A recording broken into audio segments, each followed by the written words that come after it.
മാന്യ സദസ്സിന് നമസ്കാരം. മരിച്ചുകൊണ്ടിരിക്കുന്ന ഒരു കലാരൂപത്തെ പുനരുജ്ജീവിപ്പിക്കുക എന്ന ധർമ്മം വ്യക്തിപരമായി പഠിച്ചതൊക്കെ മറന്നുപോയോ എന്നറിയുന്നതിനുള്ള ഒരു പരീക്ഷണം. ടീച്ചർ സ്റ്റുഡന്റ് എന്ന രീതിയിൽ കഥയും പാട്ടുമാട്ടവും ഒക്കെ ടീച്ചിങ് എയ്ഡ്സ് ആയി ഉപയോഗിക്കാം എന്ന ഒരു ചിന്ത വിശുദ്ധ ബൈബിളിന്റെ ഏടുകളിൽ നിന്നും എടുത്തതാണെങ്കിലും അധികാരവും സ്ത്രീയും ഇന്നും സമൂഹത്തിൽ അഴിമതികൾക്കും കൊലപാതകങ്ങൾക്കും കാരണമാകുന്നു എന്ന തിരിച്ചറിവിൽ കാലാതിവർത്തിയായി നിലകൊള്ളുന്ന ഒരു കഥ. മതാചരണങ്ങളുടെ പേരിൽ ഇന്നും മാനവികതയെ മറന്നുപോകുന്ന ഫരിസേയർ എന്ന വർഗത്തിനെതിരെ ചാക്രിയായി തീർന്ന വിശുദ്ധ സ്നാപക യോഹന്നാന്റെ വികാര നിർഭരമായ ഒരു കഥ.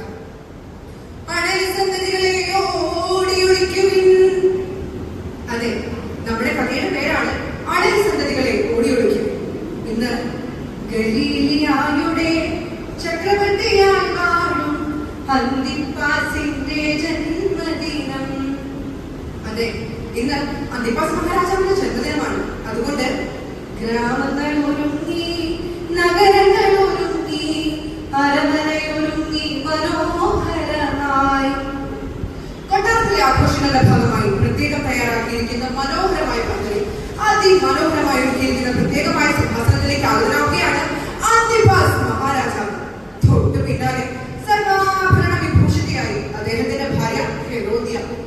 ഭാര്യ എന്ന് പറയുമ്പോൾ സഹോദരനായ പീലിപ്പോസിന്റെ ഭാര്യ ഇപ്പോൾ അന്തിപ്പാസിന്റെ കൂടെ വാസം.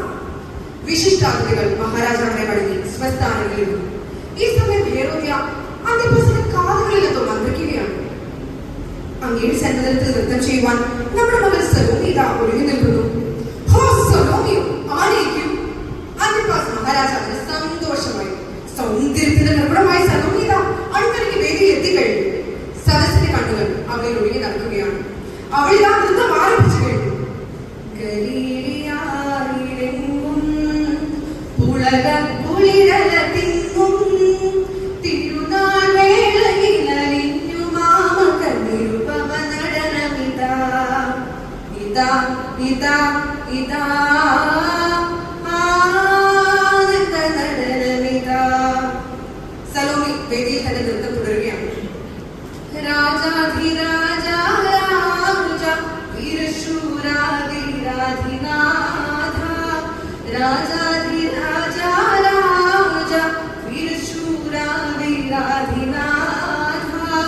ഈ ശുഭവേളയിൽ അങ്ങേക്ക് ഞാൻ നൽകും ആശംസഗീതമിതാ. ഇതാ ഇതാ ഇതാ ആനന്ദ നടനമിതാ. സദസ്സിൽ ഹർഷാർദ്ധം നൽകുകയാണ്. ഈ സമയം ഹെറോദ്യ അന്തിപ്പാസിലേക്ക് നോക്കി. എങ്ങനെ ഉണ്ടായിരുന്നതിനുള്ള നൃത്തം?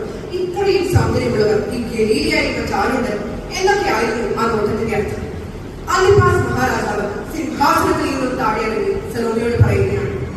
സലോമി സുന്ദരി കലാവിലാസിനി ത്രിലോകമോഹിനി സുന്ദരം മനോജ്ഞ നൃത്തമേ മനം കവർന്നിതാ. നിനക്കു വേണ്ടത് ചോദിക്കീ സലോമി. അപ്പോൾ ഒരു കുസൃതി ചിരിയുമായി സലോമി ചോദിക്കുകയാണ്. ചോദിപ്പതെന്തും തരുന്നതാണോ? വാദിച്ചു വാങ്ങേണ്ടി വന്നിടുമോ? ചോദിപ്പതെന്തും തരുന്നതാണോ? വാദിച്ചു വാങ്ങേണ്ടി വന്നിടുമോ? ഇത് കേട്ട അന്തിപ്പാസ് മഹാരാജാവ് സലോമിയോട്, എന്തു വേണം നിനക്കോമലാളേ? എന്തും ചോദിച്ചോളൂ, ശങ്ക വേണ്ട.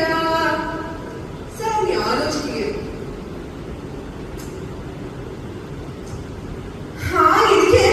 സലോമി ഇവിടെ വരും. ചോദിക്കുവാൻ മുന്നോട്ട് വന്ന സലോമിയെ ഹെറോദ്യ തടയുന്നു. അവളുടെ കാതിലെന്തോ മന്ത്രിക്കുന്നു.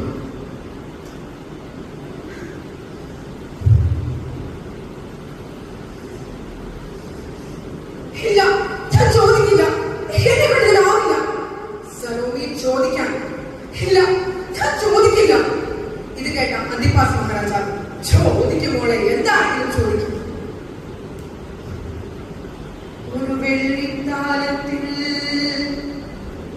കാലവും സ്വർണ്ണ തളിക തന്നെയാവട്ടെ സലോമി ചോദിക്ക്.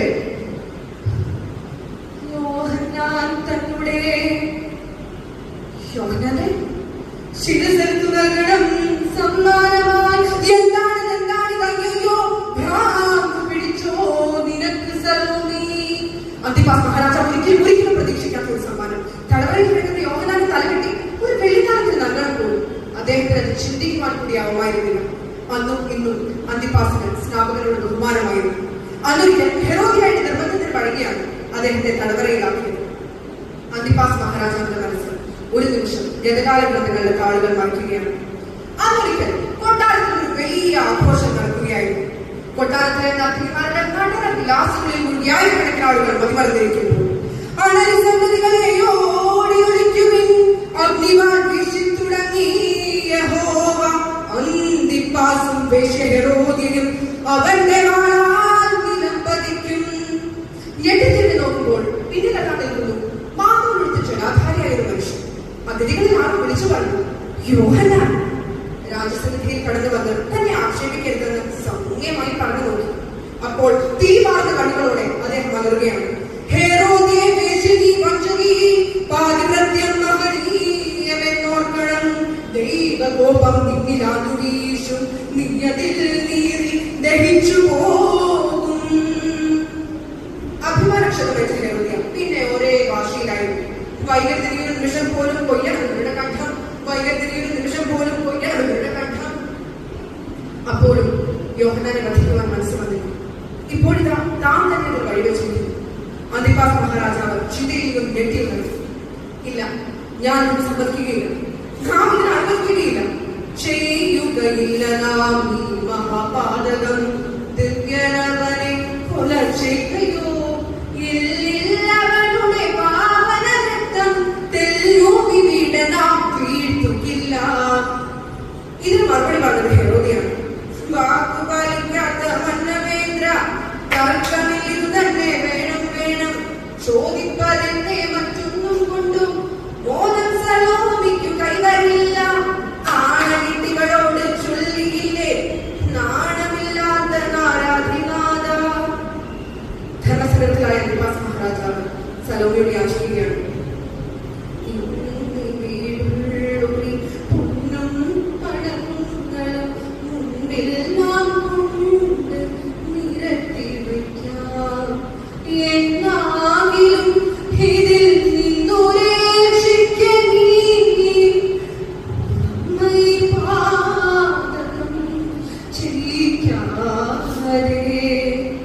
ഇതിന് മറുപടി പറഞ്ഞത് ഹെറോദിയാണ്. സാധുക്കളെന്ന് പറഞ്ഞില്ല. ധർമ്മസംഘത്തിലായ പിതാവിനെ രക്ഷിക്കുവാൻ സലോമി അമ്മയോട് യാചിക്കുകയാണ്.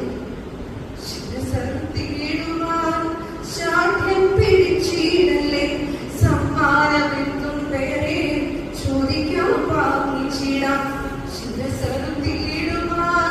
ശാഠ്യം പിടിച്ചിടല്ലേ. സമ്മാനമെന്തും വേറെ ചോദിക്കാൻ വാങ്ങിച്ചിടാം. സാധുക്കളെന്ന് പറഞ്ഞില്ലേ. ഓ നിർത്തു ചതിക്കപ്പെട്ടവളെ, ഒരു മനുഷ്യ സ്ത്രീ തന്നെയോ കല്യാണം ചിന്തമെന്നാതിക്ക് പുതിയതിന്റെ എത്ര വാസ്തവം. തടവറയിൽ യോഹന്നാനെ തലകെട്ടി ഒരു വെള്ളിത്താലത്തിൽ നൽകാത്ത പക്ഷം ഹെറോദിയയ്ക്ക് അന്തിപ്പാസുമായി ബന്ധമില്ല. ഗത്യന്തരമില്ലാതെ അന്തിപ്പാസ് മഹാരാജാവ് ഭടന്മാരുണ്ട്. ആരുടെ ഇവൾക്ക് തടവറയിൽ കിടക്കുന്ന യോഹന്നാനെ തലകെട്ടി ഒരു വെള്ളിത്താലത്തിൽ കൊടുത്തേക്കും. നിമിഷങ്ങൾ കൊഴിഞ്ഞു വീണു. രക്തം വാളമൊലിക്കുന്ന ശിരസ് ഒരു വെള്ളിത്താലത്തിൽ വെച്ച് നീക്കിയപ്പോൾ നിലവിളിച്ചുകൊണ്ട് സലോമി അകത്തേക്ക് പോയി. രക്തദാഹിയായ ഹെറോദിയ ആ താലം വെച്ചുമാക്കി. എടാ കള്ള പ്രവാചക, ഇപ്പോൾ നിനക്ക് മനസ്സിലായോ ഈ ഹെറോദിയ ആരാണെന്ന്? ഞാൻ വേശ്യയാണല്ലേ. അടുത്തടുത്ത ശിരസിലെ കണ്ണുകൾ തന്നെ കുറിച്ചു നോക്കും. ആ അഭിനയം വീണ്ടും ചലിക്കുന്നു. ആ ഇടിനാഥം വീണ്ടും ഒഴുകുകയാണ്. ഹെറോദിയെ വേശ്യനീ വഞ്ചനീ പാതിവ്രത്യം മഹനീയമെന്നോർക്കണം. ദൈവകോപം നിന്നിലാതു വീശും, നീയതിൽ നീറി ദഹിച്ചു പോകും. വലിച്ചെറിഞ്ഞകത്തേക്ക് കൂടി ഒഴിച്ചു. കാണികൾ നാല് പാടും ചിതറിയോ. അപ്പോഴും അവരുടെ അധരങ്ങൾ ഇങ്ങനെ വന്നിട്ടുണ്ടായിരുന്നു.